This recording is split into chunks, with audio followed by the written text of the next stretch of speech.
नमस्कार, आप सभी का स्वागत है अनअकैडमी स्टूडियो प्रभाव में। मैं ललित यादव और आज से आप सभी को सामाजिक विज्ञान की एनसीईआरटी की कक्षाएं मैं आपको प्रतिदिन यहाँ पर प्रदान करूंगा।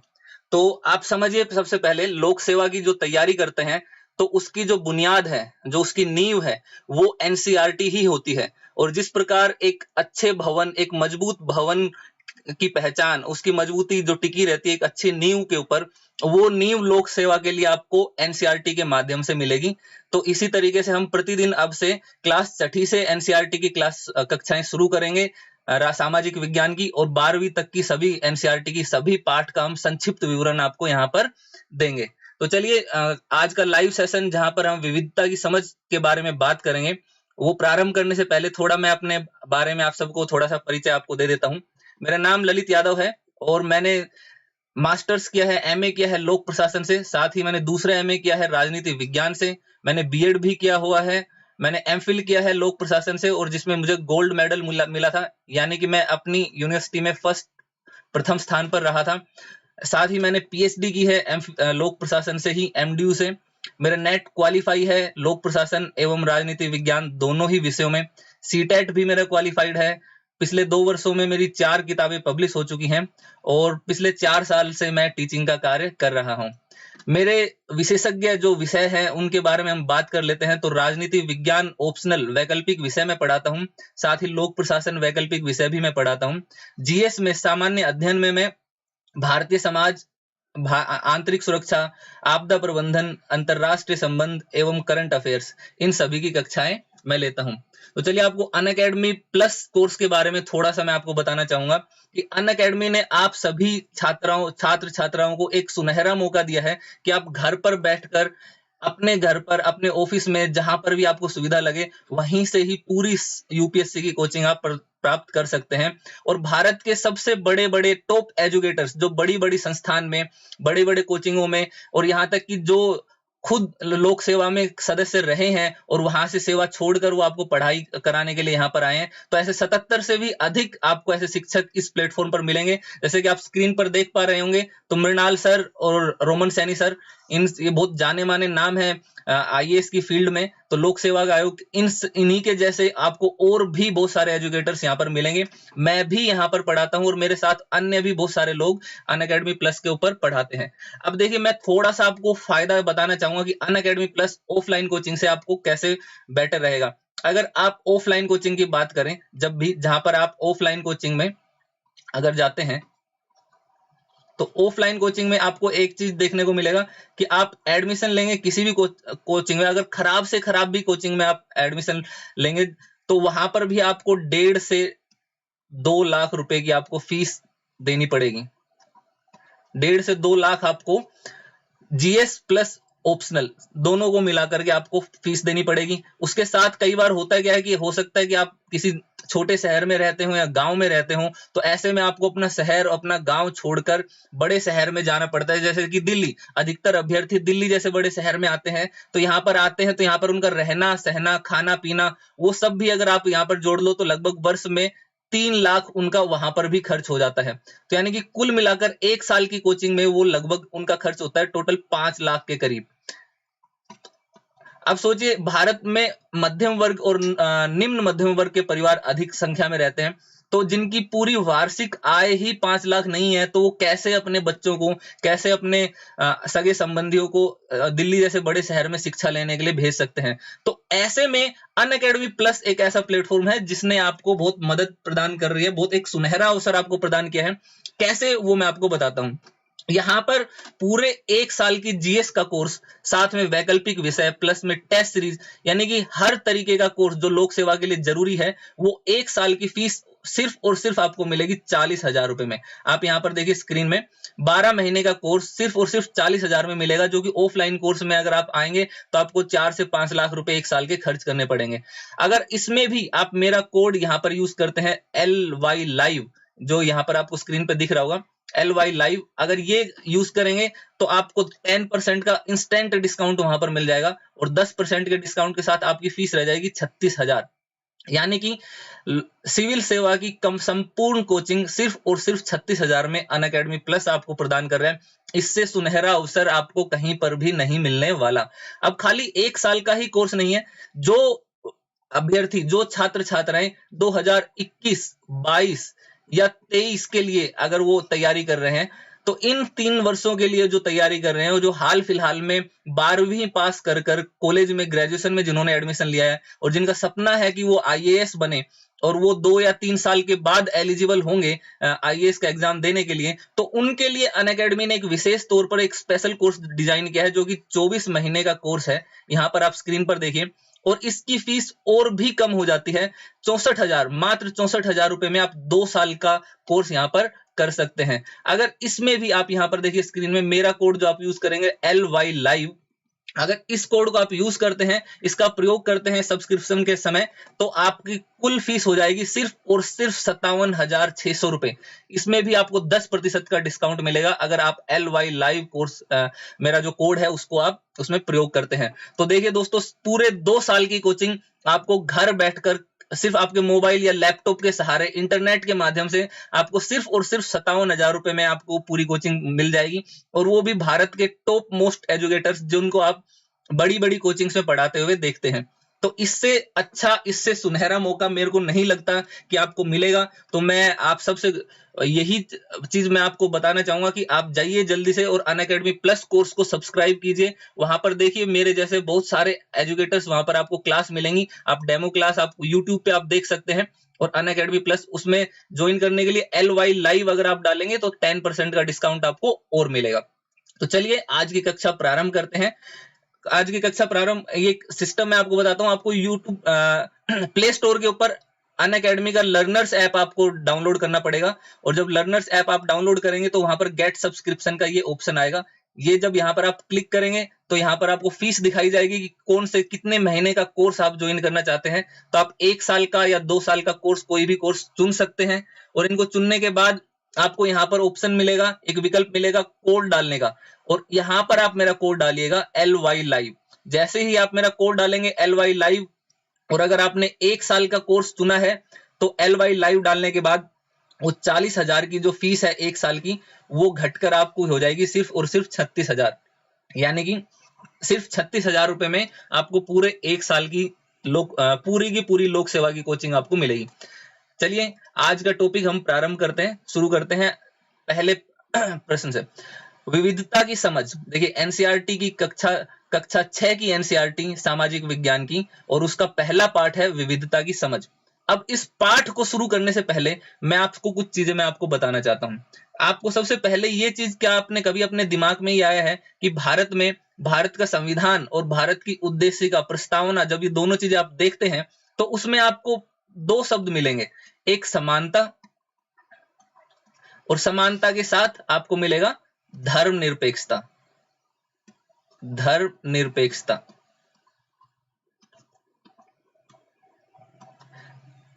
समानता एवं धर्मनिरपेक्षता।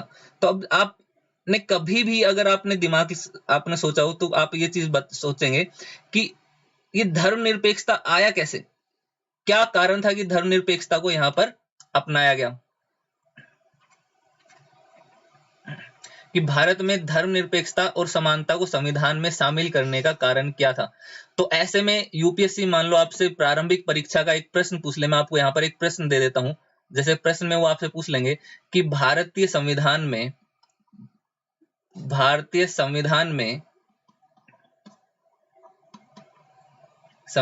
में समानता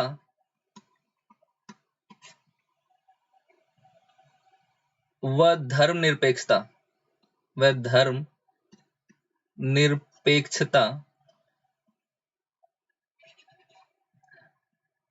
को क्यों प्रमुखता के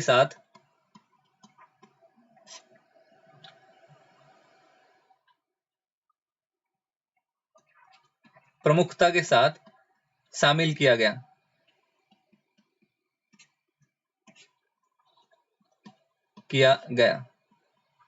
अब ये प्रश्न प्रारंभिक परीक्षा का भी हो सकता है और यही प्रश्न आपसे मुख्य परीक्षा में भी पूछा जा सकता है। अब प्रारंभिक परीक्षा में अगर आपसे पूछेंगे तो आपको कई सारे विकल्प देंगे कि आपको जैसे बताएंगे कि जातिगत विभिन्नता के कारण, कि भारत में जातिगत विभिन्नता है, विभिन्नता, या आपको दूसरा विकल्प देंगे यहां पर कि धार्मिक विभिन्नता के कारण, या आपको तीसरा विकल्प देंगे कि भाषाई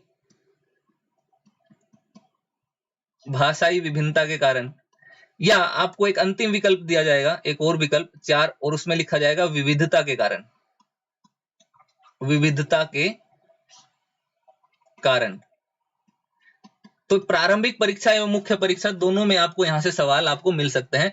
तो जब ये सवाल आप पढ़ेंगे कि भारतीय संविधान में समानता व धर्मनिरपेक्षता को प्रमुखता के साथ शामिल क्यों किया गया, तो इसमें अधिकतर अभ्यर्थी जब हम देखेंगे कि हमारे यहाँ पर जातिगत विभिन्नता भी है, धार्मिक विभिन्नता भी है, भाषाई विभिन्नता भी है, तो ये सारी विभिन्नताएं जो है ये एक स्वरूप होती है विविधता की। तो इसका उत्तर जो आएगा वो आएगा विविधता के कारण।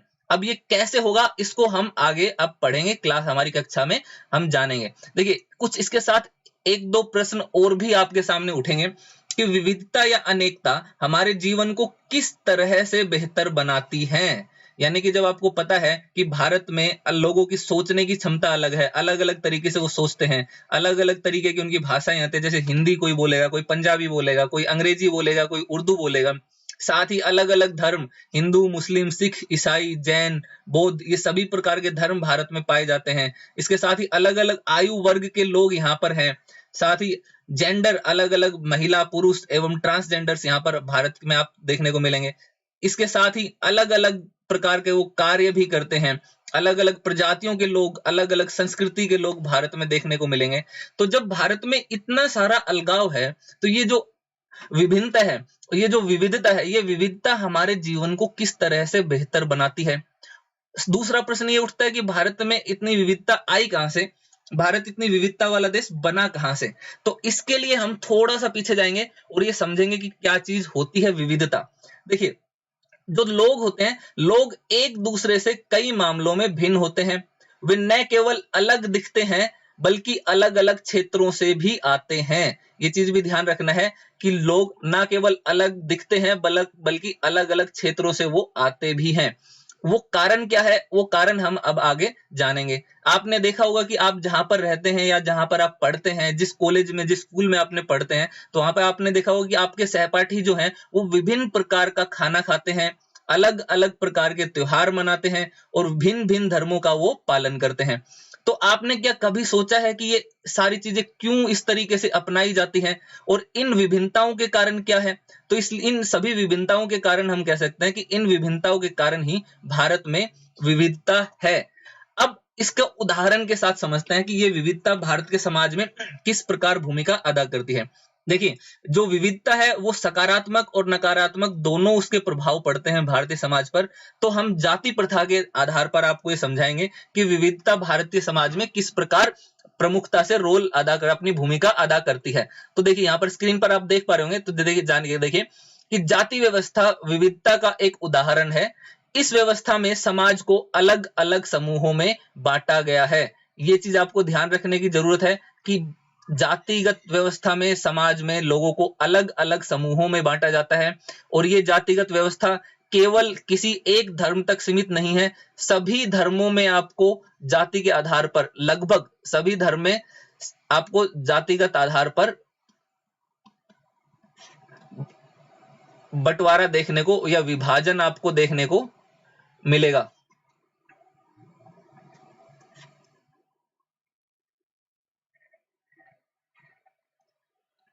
ठीक है, अब आपको ये जो विभाजन जो है वो आपको हर जगह पर आपको देखने को मिलेगा।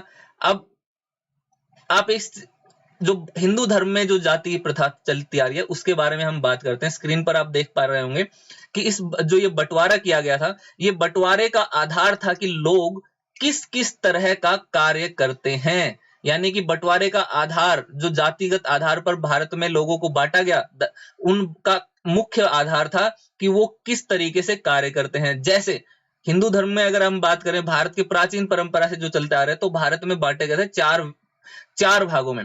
चार तरीके से बांटा गया था। एक जो पहला वर्ग था वो था ब्राह्मण, और जिनका कार्य यहाँ पर आप देख पा रहे होंगे, जो वो था कि भगवान की पूजा करना एवं शिक्षा प्रदान करना। दूसरा जो वर्ग था वो था क्षत्रिय, क्षत्रिय वर्ग, और क्षत्रिय वर्ग का काम था कि राजा बनना एवं युद्ध लड़ना। इसके साथ तीसरा जो जाति की सीढ़ी में जो आते थे, जातिगत जो प्रथा थी उसमें जो आते थे, उनको बोला जाता है वैश्य। और ये वैश्य जो होते थे ये मुख्य तौर पर व्यापारी होते थे और जो व्यापार का काम करते थे। चौथा जो और अंतिम जो विभाजन था उनको शूद्र बोला जाता था, और जो शूद्र है वो मुख्यतः लेबर होते थे, यानी कि श्रमिक होते थे, जो इन तीनों जो ऊपर के तीनों उच्च वर्ग हैं, ब्राह्मण, क्षत्रिय एवं वैश्य, इन सभी का कार्य करते थे। लेकिन अभी हाल फिलहाल की अगर आप चीज देखें तो उसमें एक और नया वर्ग उभर कर सामने आता है। आप यहाँ पर स्क्रीन में इस इमेज में यहाँ पर ये देखिए, ये पांचवा वर्ग है जिसको वर्तमान समय में या आजादी के आसपास के समय में हरिजन कहकर बोला गया। और ये पांचवा वर्ग ये वर्ग था जिनको लोग अछूत समझते थे। जब भारत आजाद हुआ तो भारत में भेदभाव, जातिगत आधार पर भेदभाव, रंग भाषा के आधार पर भेदभाव अपने चरम पर था, और उस समय कुछ लोगों को अछूत कहकर ये पुकारा जाता था और उनको समाज का हिस्सा नहीं माना जाता था। इसी प्रकार उनको पांचवें नंबर की पांचवी कैटेगरी उनकी बना दी गई जिनको हरिजन बोला गया। महात्मा गांधी ने इनको हरिजन कहकर संबोधित किया। अब देखिए यहाँ पर आप ये जो सीढ़ी बनी हुई है, ये जाति प्रथा की सीढ़ी दी गई है, जहां पर सबसे ऊपर पर ब्राह्मण रहेंगे, जो कि दूसरे पर क्षत्रिय, तीसरे पर वैश्य और चौथे पर शूद्र, और उसके बाद अंतिम पायदान जो माना जाता था वो हरिजन। अब यहां से देखिए चीजों को समझना शुरू कीजिए कि विविधता में जब हम बात करते हैं भारत में धर्मनिरपेक्षता, आरक्षण, समानता, वो कैसे भारत के संविधान में प्रवेश प्राप्त करता है। तो सबसे पहले इसके लिए जानिए कि जो समस्या उत्पन्न हुई वो समस्या क्या होती थी कि लोग जिस जाति में पैदा होते थे, जिस जाति में पैदा होते थे उसे वे बदल नहीं सकते थे। उदाहरण के लिए अगर आप कुम्हार के घर में पैदा हो गए तो आपकी जाति कुम्हार ही होती थी, आप बस वही बन सकते थे। इस चीज को आप ध्यान रखना। वर्तमान परिस्थितियां बहुत बदल चुकी हैं, लेकिन तत्कालीन समय में क्या होता था कि आप जिस जाति में आप जन्म लेते उसी जाति का ही काम आप कर सकते थे। इसका मतलब यह है कि कोई व्यक्ति जाति से जुड़ा अपना पेशा भी नहीं बदल सकता था, इसलिए उस ज्ञान के अलावा किसी अन्य ज्ञान को हासिल करना जरूरी नहीं समझा जाता था। जैसे कि आज वर्तमान समय में आप देख पाते होंगे कि आप किसी भी जाति के हों, किसी भी धर्म के हों, आप अपनी मर्जी से अपने अनुसार आप अपनी मर्जी से आप शिक्षा प्राप्त कर सकते हैं, है ना। शिक्षा के साथ आप रोजगार प्राप्त कर सकते हैं, और इसमें आपको किसी भी प्रकार से कोई भी रोक टाकी नहीं कर सकता। ये आपको संविधान में अधिकार दे दिया गया है। लेकिन ये सारी की सारी चीजें पहले, आजादी से पहले नहीं होती थी।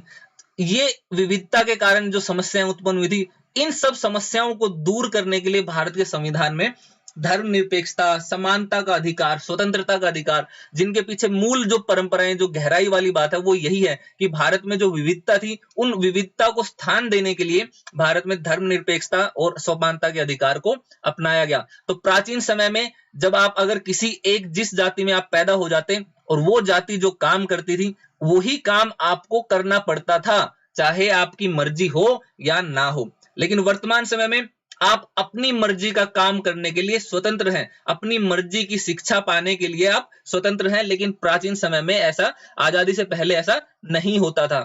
अब वर्तमान समय की हम बात करते हैं चीजों के बारे में कि विविधता के कारण वो सारी समस्याएं उत्पन्न हुई, लेकिन गहराई से सोचें तो वास्तव में हम एक ही तरह की चीजें करते हैं, केवल हमारे करने का तरीका अलग है।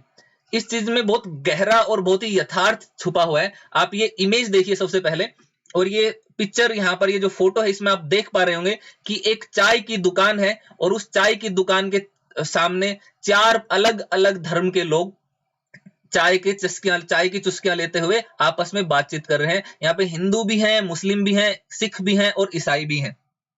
तो इसको इस तरीके से समझिए कि वर्तमान समय में हमारे देश की जो विविधता है वो इस प्रकार से सम्मिलित हो चुकी है कि सभी एक अलग अलग तरीके से कार्य करते हैं, लेकिन कार्य एक ही करते हैं। कैसे उसको आप ये चीज समझिए कि जैसे मुस्लिम धर्म में है, अगर वो रमजान का जो महीना आता है, रमजान के महीने में वो व्रत रखते हैं, व्रत के साथ पूजा करते हैं अपने ईश्वर की, ठीक है।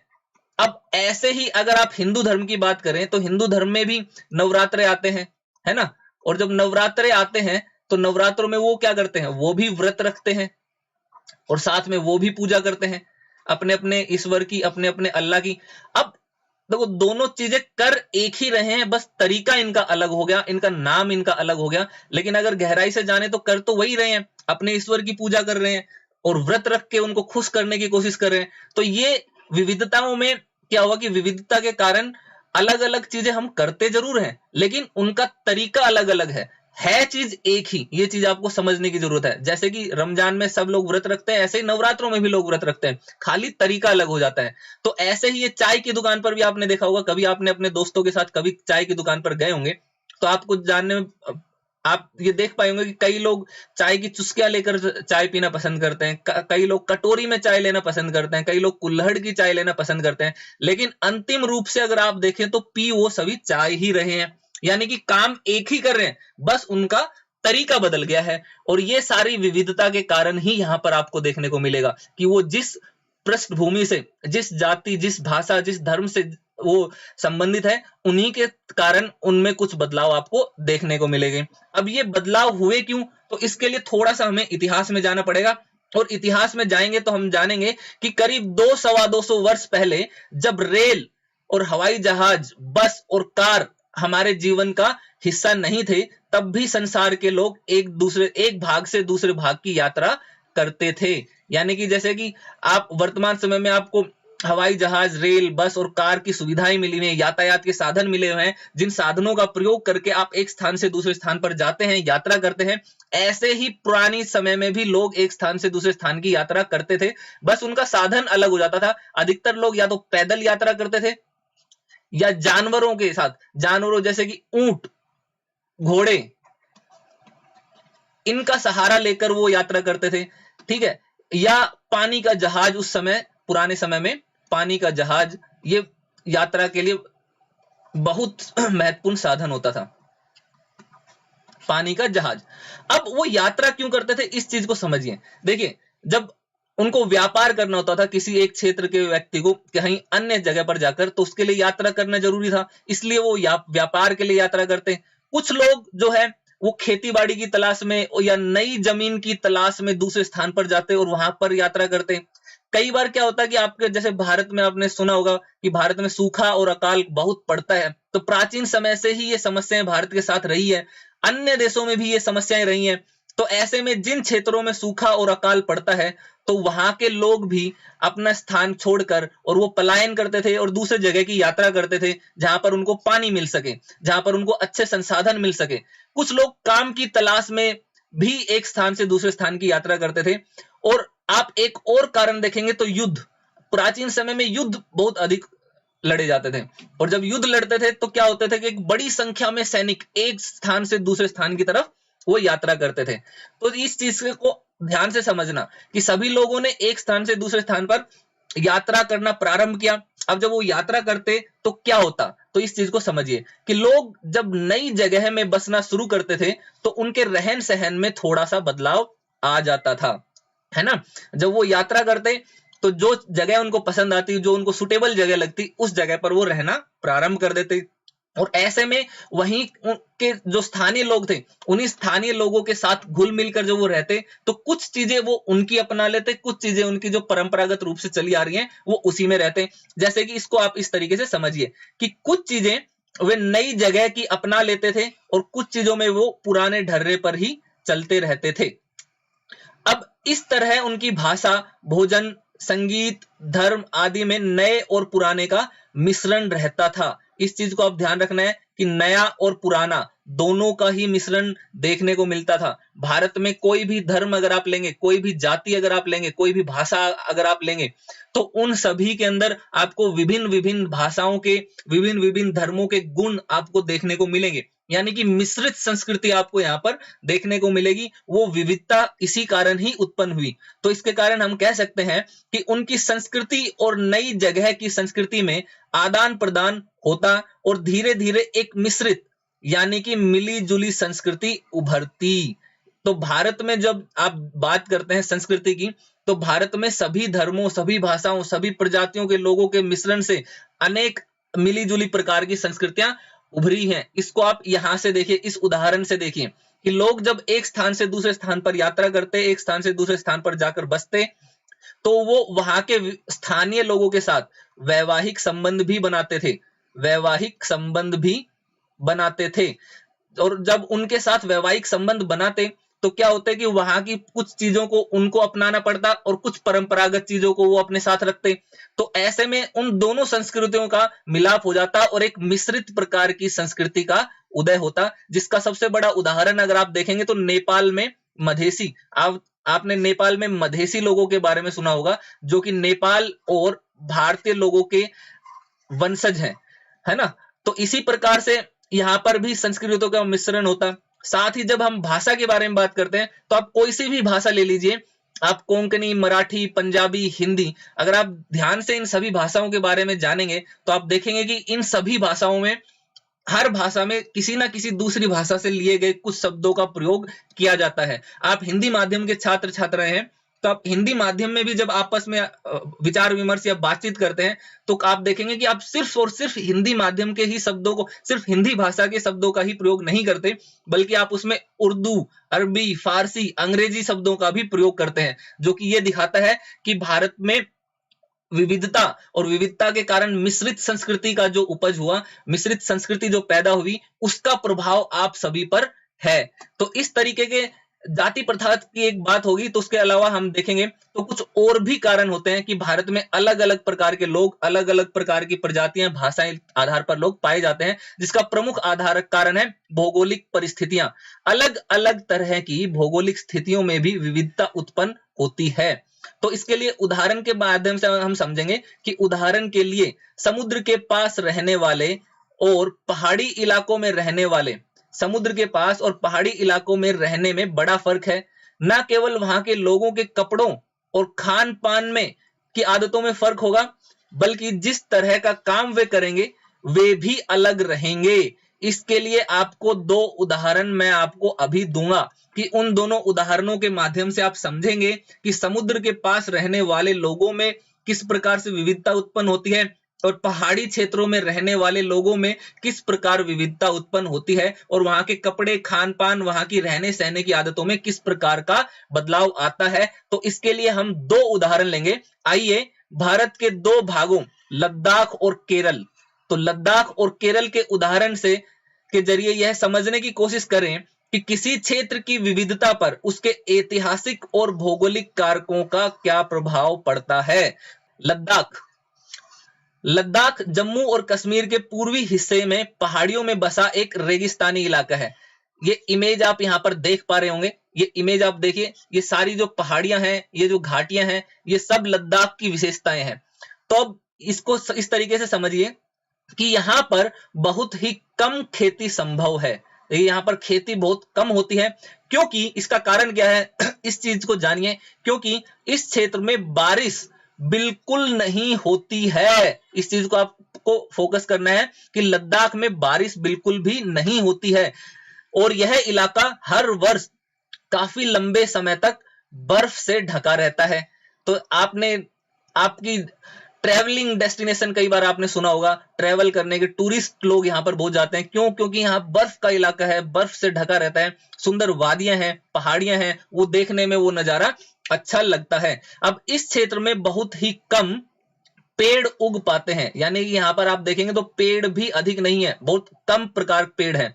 तो ये भौगोलिक परिस्थितियां हैं, ये मैं आपको भौगोलिक परिस्थितियां एक बार यहाँ पे समझा रहा हूं। इसके आधार पर हम समझेंगे कि विविधता कैसे है, विभिन्नता कैसे है, अलगाव चीजों का कैसे यहां पर उत्पन्न हुआ। अब देखिए, पीने के पानी के लिए यहाँ पर पीने के पानी के लिए लोग गर्मी के महीनों में पिघलने वाली बर्फ पर निर्भर रहते हैं। यहाँ के लोग एक खास किस्म की बकरी पालते हैं जिससे पश्मीना ऊन मिलता है। इस चीज को ध्यान रखना है। ये सारी चीजें जो मैंने आपको बताई ये वहां की भौगोलिक विशेषताएं हैं। ठीक है, अब इन भौगोलिक परिस्थितियों के कारण वहां पर किस प्रकार के जीवन जिया जाता है उसके ऊपर बात करेंगे, क्योंकि जैसी परिस्थितियों में आप रहोगे तो वैसी ही परिस्थितियों के अनुसार, वैसी ही परिस्थितियों जैसा आपको जीवन जीना पड़ेगा। तो आप देखिए कि जो ऊन उन जानवरों से निकाली जाती है वह ऊन कीमती ऊन है, इसलिए पश्मीना सोल बड़ी महंगी होती है। इस चीज को समझिए। लद्दाख के लोग इस ऊन को कश्मीर के व्यापारियों को बेच देते हैं और कश्मीर में इन पश्मीना सोलों को बुनाई की जाती है। यहाँ पर आप इमेज में देखिए, यहाँ पर एक ये जो महिला है ये यहाँ पर उस ऊन से पश्मीना सोल को बुनने का काम कर रही है और ये कार्य होता है कश्मीर में। और लद्दाख में जिस प्रकार के जानवर पाए जाते हैं तो उन जानवरों पर मोटी मोटी ऊन होती है और वो ऊन उनको सर्दी से बचाती है और उसी ऊन का प्रयोग करके सोल बनाई जाती है। और उनके बारे में माना जाता है कि वो बहुत ही उच्च कोटि के जो ऊन है उससे बनी हुई सोल है। आपने अपने आसपास के क्षेत्र में कई बार देखा होगा कि कश्मीरी लोग आपको देखते हैं, कश्मीरी व्यापारी, और आपको कश्मीरी चद्दर बेचने के लिए आपको आसपास के क्षेत्र में बहुत बार आते होंगे और आपने उनसे खरीदी भी होंगी। तो वो कारण यही है कि उस क्षेत्र में ऊन ऐसे पशुओं से ली जाती है जो वहां के स्थानीय पशु पक्षी जो पशु हैं। और साथ ही वहां के लोग दूध से बने पदार्थ जैसे मक्खन या चीज उनका सेवन वो अधिक करते हैं। और इसके साथ ही जब वहां पर आपने देखा कि वहां पर पेड़ पौधे बहुत कम लग पाते हैं, तो ऐसे में वहां पर वो एक विकल्प ढूंढते हैं खाने के लिए और वो मांस का प्रयोग अधिक करते हैं। वहां पर मांस और दूध से बने पदार्थों को अधिक खाया जाता है। अब हर एक परिवार के पास कुछ गाय, बकरी और याक होती है। अब ये सारी चीजें क्यों होती हैं? क्योंकि पहाड़ी क्षेत्र है और पहाड़ी क्षेत्रों में यही जो जानवर हैं यही है वो उन परिस्थितियों के साथ संतुलन बिठा सकते हैं। तो हम बिल्कुल दूसरे क्षेत्र में आते हैं, विपरीत क्षेत्र में। अब केरल की बात करते हैं। आपने लद्दाख के बारे में जान लिया अच्छे से कि लद्दाख में किस प्रकार से होता है, तो ऐसे ही केरल की भौगोलिक परिस्थितियों को समझ लीजिए पहले कि केरल भारत के दक्षिण पश्चिम कोने में बसा हुआ एक राज्य है। यह एक तरफ समुद्र से घिरा हुआ है और दूसरी तरफ पहाड़ियों से। इस चीज को बहुत ध्यान से समझना है कि केरल के एक तरफ आपको समुद्र मिलेगा और दूसरी तरफ पहाड़ियां, यानी कि लद्दाख के क्षेत्र की जो पहाड़ी वाली विशेषता है वो कुछ विशेषताएं आपको केरल में भी देखने को मिलेंगी और कुछ विशेषताएं अलग हैं जैसे समुद्र। अब इन पहाड़ियों पर विविध प्रकार के मसाले जैसे काली मिर्च, लौंग, इलायची आदि उगाए जाते हैं। भारत में मसालों का बहुत बड़े मात्रा में उत्पादन होता है और केरल उसमें बहुत बड़ा योगदान देता है। भारत के मसाले पूरे विदेशों में फेमस हैं, बहुत मशहूर हैं कि भारत के मसाले, और यहाँ से पूरी दुनिया में मसाले निर्यात किए जाते हैं। अब इन मसालों के कारण देखिए विविधता कैसे आई, इन चीजों के कारण विविधता आनी प्रारंभ कैसे हुई। इन मसालों के कारण यह क्षेत्र व्यापारियों के लिए बहुत ही आकर्षक बना, यानी कि जिस चीज से अगर किसी को फायदा होता है, बेचकर मुनाफा कमा सकते हैं, तो ऐसे में व्यापारी उस क्षेत्र की तरफ आकर्षित होते हैं। तो यहाँ पर केरल में सबसे पहले अरबी व यहूदी व्यापारी आए। अरबी व यहूदी व्यापारी जो केरल में सबसे पहले आए, और इनके आने के बाद तो ये लोग सिर्फ केवल आए ही नहीं बल्कि वहां पर थोड़े समय के लिए बस भी गए और कुछ लोगों ने वहां पर स्थायी निवास भी अपना बना लिया। इस एक दूसरा उदाहरण जो है वो ये है कि ऐसा माना जाता है कि ईसा मसीह के धर्मदूत संत थॉमस लगभग 2000 साल पहले यहाँ आए और भारत में जो ईसाई धर्म है, भारत में ईसाई धर्म लाने का श्रेय उन्हीं को ही दिया जाता है और वो सबसे पहले केरल में ही आए। और केरल में आप देख पा रहे होंगे कि पहले अरबी और यहूदी और फिर ईसाई ये सब आए। अब अरब से कई व्यापारी यहाँ आए और यहाँ पर आकर वो लोग यहाँ पर बस गए। एक इब्न बतूता एक जो बहुत मशहूर यात्री था और जो मशहूर लेखक था, तो उसने इसके बारे में इस संदर्भ में, भारत के संदर्भ में कुछ विशेष बातें बताई हैं कि इब्न बतूता ने जो करीब 700 साल पहले यहाँ आए, अपने यात्रा वृत्तांत में मुसलमानों के जीवन का विवरण लिखा है और उन्होंने अपने इस विवरण में ये लिखा है कि मुसलमान जो हैं उनको केरल के अंदर बड़े ही प्राप्त है। बड़ी ही प्रतिष्ठा के साथ वो लोग यहाँ पर रहते हैं, बहुत ही अच्छा बेहतरीन काम वो यहाँ पर करते हैं, बहुत अच्छी इज्जत उनको मिलती है। और ये आप देखिए, वो वास्को डी गामा पानी के जहाज से यहाँ पहुंचे तो पुर्तगालियों ने यूरोप से भारत तक का समुद्री रास्ता जाना। अब जब भारत आजाद हुआ तब आप समझते होंगे, आपने सुना होगा कि एकीकरण की समस्या, देसी रियासतों को भारत के में एकीकरण किया गया, उनको मिलाया गया, लेकिन केवल भारत अंग्रेजों का ही गुलाम नहीं था। कुछ क्षेत्र ऐसे भी थे जिनके ऊपर अन्य देशों का भी कब्जा था, जैसे कि पुर्तगाल और जैसे कि फ्रांस, उन्होंने भी भारत के कुछ क्षेत्रों के ऊपर कब्जा कर रखा था। और उसका कारण क्या था कि वो व्यापार करने के लिए भारत में आए तो व्यापार करने के लिए, लेकिन भारत की परिस्थितियों को देखते हुए वो वहीं पर ही बस गए। तो केरल, गोवा की तरफ वो अधिक बसे।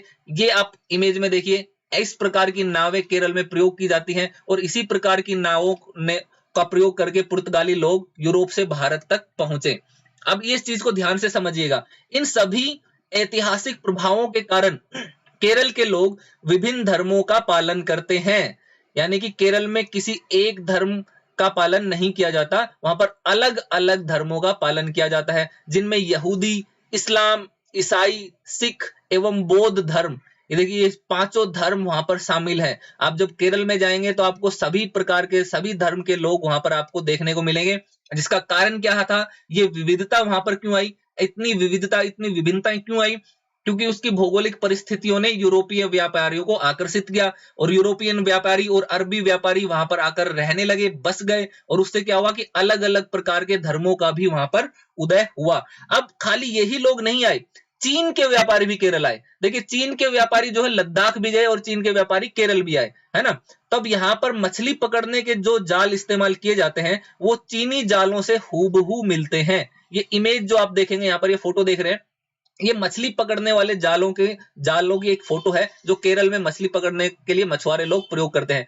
लेकिन ये सभी जाल जो हैं ये सेम टू सेम एक जैसे दिखते हैं चीन में जो जाल प्रयोग किए जाते हैं। तो इसका मतलब ये है कि चीनी लोग भी यहाँ आए तो उन लोगों से भी कुछ विविधताएं, कुछ चीजें हमने सीखी और वो भारत में कुछ विविधताएं यहाँ पर विविधता में योगदान दे करके गए।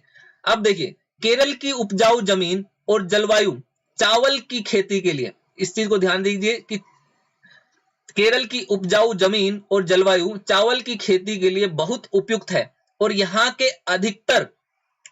के अधिकतर लोग मछली, सब्जी और चावल खाते हैं। इस चीज को भी ध्यान रखना है कि यहाँ की परिस्थितियां हैं, ऐसी परिस्थितियां हैं, इसीलिए यहाँ के लोग सब्जी, चावल, मछली खाते हैं। जैसे अगर आप उत्तर भारत की बात करेंगे या मध्य भारत की बात करेंगे तो वहां पर, जैसे हरियाणा की बात करेंगे आप या पंजाब की बात करेंगे तो वहां पर रोटी का सेवन अधिक किया जाता है। लेकिन जब केरल की बात करेंगे तो वहां पर चावल और मछली का सेवन अधिक किया जाता है। क्यों? क्योंकि वहां की भौगोलिक परिस्थितियां ऐसी है।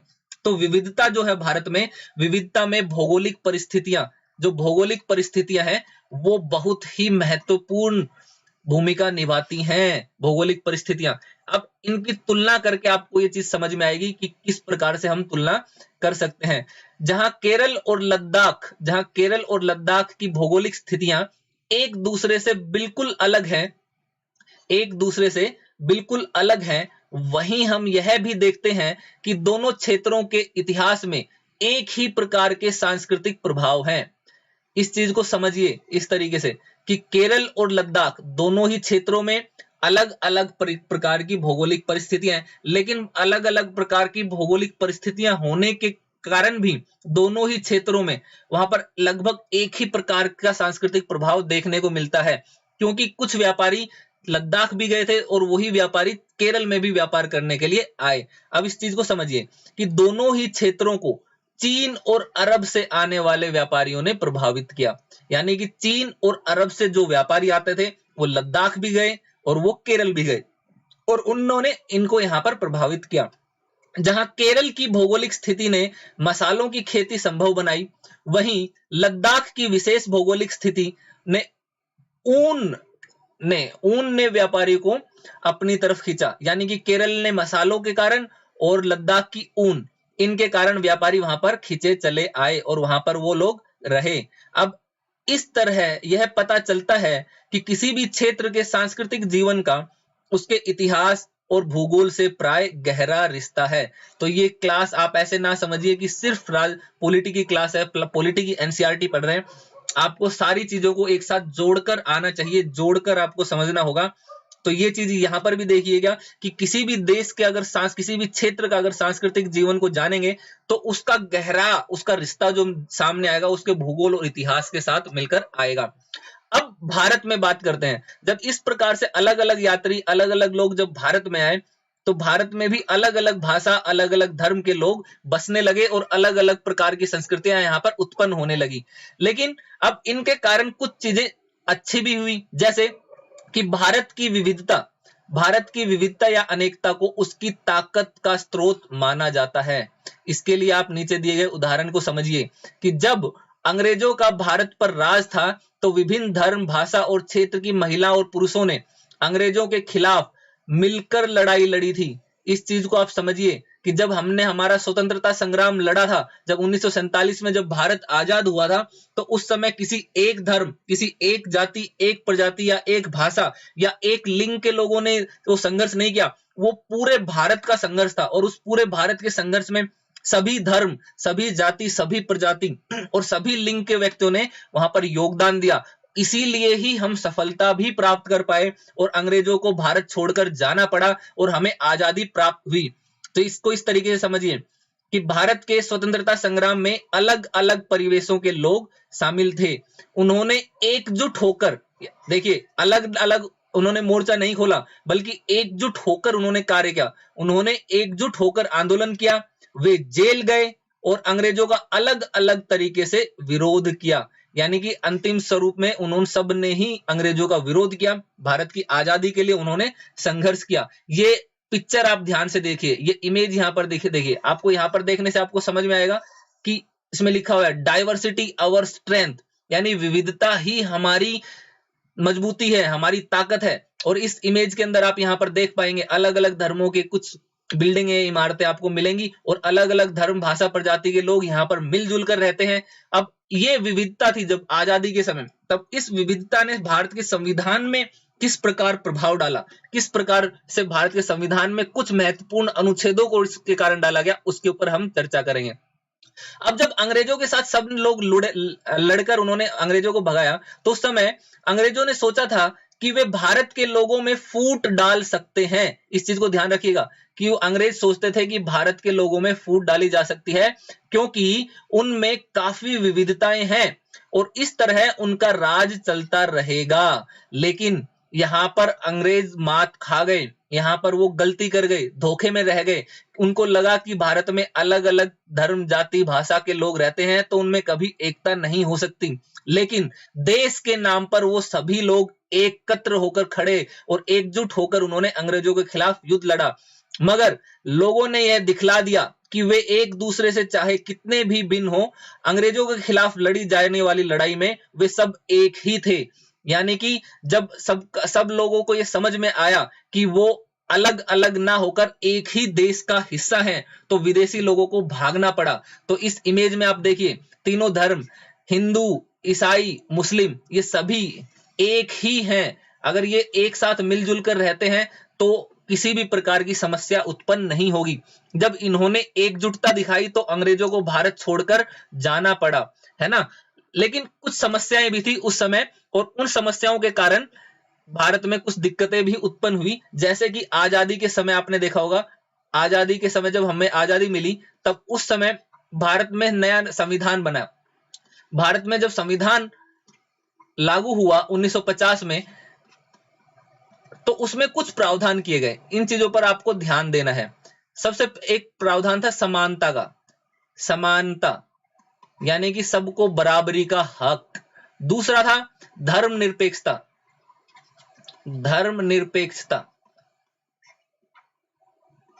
इसका मतलब यह हुआ कि भारत के राज्य का कोई धर्म नहीं होगा, ठीक। वो धर्म के मामले में किसी एक धर्म को वरीयता नहीं देगा, बल्कि सभी धर्मों को बराबर बराबर वहां पर वैल्यू, वहां पर इज्जत, वहां पर समानता का अधिकार दिया जाएगा। तो ऐसे में आप देख सकते हैं कि जैसे आपको स्वतंत्र समानता का अधिकार है, तो अनुच्छेद अलग अलग अनुच्छेदों में आप जब आप देखेंगे कि 14, 15, 16, तो जो लोग पिछड़ी, जिन लोगों के साथ आजादी के समय या आजादी से पूर्व के समय में भेदभाव हुआ और जो अपने जातिगत व्यवस्था में निचले स्तर पर थे, तो उनको समान रूप से लाने के लिए आरक्षण का जो प्रावधान किया गया वो यहीं से ही देखने को मिलता है। उसका कारण यही है कि भारत में जो विविधता थी, उस विविधता के जो नकारात्मक प्रभाव थे, उन नकारात्मक प्रभावों को दूर करने के लिए आरक्षण को लाया गया। और साथ ही जब आप धर्मनिरपेक्षता की बात करते हैं, आजकल बड़ी ये बात उठती है कि भारत में धर्मनिरपेक्षता क्यों अपनाई गई है, भारत को एक धर्म का हो जाना चाहिए। लेकिन आपको ये चीज जाननी चाहिए कि भारत में केवल एक ही धर्म के लोग नहीं रहते हैं, भारत में अलग अलग धर्मों के लोग निवास करते हैं और उन सभी लोगों को अपने अपने रीति रिवाज, अपने अपनी विश्वास परंपराएं मानने की स्वतंत्रता है। और वो क्यों आई? क्योंकि धर्मनिरपेक्षता को भारत में जोड़ा गया। जब संविधान के अनुच्छेद 25 से लेकर आप पढ़ेंगे तो उसमें आप देखेंगे 25 से 28 तक की धार्मिक स्वतंत्रता का अधिकार आपको दिया गया है। आप किसी भी धर्म को अपनाने के लिए स्वतंत्र हैं, अपने धर्म के तरीके से उपासना करने के लिए आप स्वतंत्र हैं, और उसका कुछ अपवादों को छोड़कर उसका प्रचार प्रसार करने के लिए, शिक्षा का प्रसार करने के लिए भी आप स्वतंत्र हैं।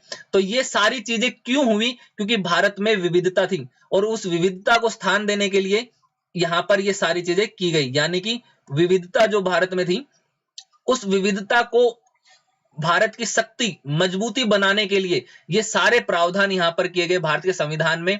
समानता, धर्मनिरपेक्षता, आरक्षण, ये सभी प्रावधान इसीलिए देखने को मिलते हैं क्योंकि भारत में अलग अलग प्रकार के अलग अलग प्रजातियों के लोग रहते थे, जिनके कारण कुछ समस्याएं भी उत्पन्न हुई और उन समस्याओं को दूर करने के लिए ये अधिकार दिए गए ताकि सभी लोग समान रूप से एक मानव होने के नाते अच्छा जीवन जी सकें। अब इसके बारे में जवाहरलाल नेहरू जी ने एक बहुत अच्छी बात कही थी। जवाहरलाल नेहरू ने अपनी किताब, उनकी किताब का नाम था भारत की खोज, है ना, डिस्कवरी ऑफ इंडिया।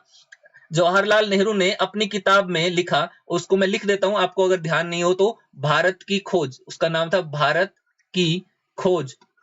और इस किताब में कई बार ये प्रश्न भी पूछ लिया जाता है, खासकर राज्य लोक सेवा आयोग में, कि जवाहरलाल नेहरू की पुस्तक का नाम बताइए। तो भारत की खोज, डिस्कवरी ऑफ इंडिया उनकी किताब थी। तो जवाहरलाल नेहरू ने अपनी किताब में लिखा कि भारतीय एकता कोई बाहर से थोपी हुई चीज नहीं है, बल्कि यह बहुत ही गहरी है, जिसके अंदर अलग अलग तरह के विश्वास और प्रथाओं को स्वीकार करने की भावना है। ये चीज आप समझिए, ध्यान दीजिए। कोई भी देश पूरे विश्व में, पूरे संसार में आपको ऐसा नहीं मिलेगा जहां पर इतनी विभिन्नताएं हो और वो उन सभी विभिन्नताओं को समान रूप से वहां पर जगह दे, समान रूप से उनको जीने का अधिकार दें। अगर आप उदाहरण ले तो कि पाकिस्तान, जो कि भारत से ही अलग हुआ था, जब आजादी के समय भारत और पाकिस्तान अलग हुए तो पाकिस्तान में भी विविधताएं थी, वहां पर भी अलग अलग धर्म, प्रजाति, भाषा, रंग रूप के लोग रहते थे। लेकिन वहां पर देखिए, वहां पर धर्मनिरपेक्षता को नहीं अपनाया गया। इस कारण वहां पर बहुत सारी समस्याएं हुई, विविधताओं को वहां पर स्थान नहीं मिला। लेकिन भारत ने क्या किया? भारत ने अपनी विविधताओं को ध्यान में रखते हुए धर्मनिरपेक्षता को अपनाया, समानता के अधिकार को अपनाया। उसके साथ कुछ लोग जो पिछड़ गए थे, उनकी उन्नति के लिए आरक्षण का प्रावधान भी यहां पर किया गया। और इन सभी के कारण ये जो प्रावधान किए गए, इसीलिए ही भारत में हम कह सकते हैं कि विविधता में एकता आई, यानी कि यूनिटी इन डाइवर्सिटी। और उसके पीछे संविधान का बहुत महत्वपूर्ण भूमिका आ जाती है, संविधान के खासकर समानता, धर्मनिरपेक्षता और आरक्षण वाले प्रावधानों के कारण। आज वर्तमान में आप भारत को जो प्रगति से देख पाते हैं, बहुत तेजी से विकास करता हुआ देख पा रहे हैं, तो उसका कारण भी यही है कि भारत में विविधता है। सब लोग अलग अलग तरीके का टैलेंट रखते हैं, अलग अलग तरीके से काम करते हैं, लेकिन उनको स्वतंत्रता है अपना काम करने की, अपने तरीके से रहने की, अपने जीवन जीने की। उसी का ही लाभ भारत को मिल रहा है कि भारत अलग अलग क्षेत्रों में बहुत तेजी से विकास कर रहा है। तो इस तरीके से आप इस चीज को समझिए। अब आपसे बहुत सारे प्रश्न पूछे जा सकते हैं, प्रश्न आपसे निबंध में भी प्रश्न पूछ सकते हैं। और निबंध में आपसे कैसे प्रश्न पूछेंगे, आप इस चीज को ध्यान दीजिए कि निबंध अगर आएगा तो निबंध में आपसे पूछेंगे, सिर्फ एक लाइन दे देंगे आपको कि विविधता में एकता, विविधता में एकता। तो इसके संदर्भ में आपको निबंध लिखना है। तो अब जब आप निबंध लिखेंगे तो आपको इसमें पूरा इतिहास भारत का बताना है कि विविधता भारत में आई क्यों, भौगोलिक आधार पर, विदेशों से जो लोग आए उनके आधार पर भारत में विविधता उत्पन्न हुई और उस विविधता के कारण भारत पर क्या-क्या प्रभाव पड़ा, भारतीय संविधान पर क्या प्रभाव पड़ा और भारतीय संविधान में इस विविधता को अपनाने के लिए क्या-क्या प्रावधान किए गए। इसके साथ ही प्रारंभिक परीक्षा का प्रश्न मैंने आपको ये वीडियो शुरू प्रारंभ होने से पहले ही मैंने आपको बता दिया था और उसमें भी उसी तरीके से भी प्रश्न पूछा जा सकता है कि भारत में धर्मनिरपेक्षता एवं समानता को अपनाने का कारण क्या था, और उसमें आपको 4 विकल्प देंगे। पहला कहेंगे कि भारत में जातिगत विविधता है, भारत में भाषाई आधार पर विभिन्नता है, या अंतिम ऑप्शन आपको देंगे भारत में धर्म के आधार पर विभिन्नता है, और लास्ट चौथा ऑप्शन आपको देंगे कि भारत में विविधता है, यानी कि तो आपको जो ऑप्शन पे टिक करना है, जो उत्तर होगा वो ये होगा कि भारत में भारतीय संविधान में समानता का अधिकार और धर्मनिरपेक्षता का अधिकार ये इसलिए दिया गया क्योंकि भारत में विविधता है और उस विविधता के कारण सभी लोगों को इक्वल राइट्स मिले, बराबरी से जीवन जीने का अधिकार मिले, इसलिए भारत में के संविधान में ये सारे के सारे प्रावधान अपनाए गए। तो आप सभी को धन्यवाद दोस्तों। अगर आप सबको ये वीडियो पसंद आया हो तो इस वीडियो को लाइक जरूर कीजिएगा, कमेंट करके कमेंट बॉक्स में अपनी राय जरूर बताइएगा और साथ ही इस वीडियो को शेयर करिए। अनअकैडमी प्लस आप ज्वाइन करना ना भूलिएगा क्योंकि वो एक बहुत ही गोल्डन अपॉर्चुनिटी है आपके लिए। इतने सस्ते रेट पर इतनी कम फीस में आपको पूरा यूपीएससी का सारी की सारी चीजें करने को आपको मिलता है। और उस अनअकैडमी प्लस के प्लेटफॉर्म पर जब आप जब सब्सक्रिप्शन लें तो आपको LY लाइव कोड उसमें डालना है, मेरा कोड आप यूज करेंगे तो आपको अतिरिक्त 10% का डिस्काउंट आपको वहां पर मिलेगा और इससे आपको सिर्फ और सिर्फ 36,000 रुपए में आप पूरा का पूरा कंप्लीट पूरी की पूरी यूपीएससी की कोचिंग आपको मिल जाएगी। यूपीएससी पीएससी सभी की आपको कोचिंग वहां पर मिलेगी। तो अनअकैडमी स्टूडियो प्रभाव को सब्सक्राइब करना ना भूलें और इस वीडियो पर लाइक कमेंट आप जरूर कीजिएगा। धन्यवाद। अगली क्लास में आपसे फिर मुलाकात होगी, तब तक के लिए विदा लेते हैं।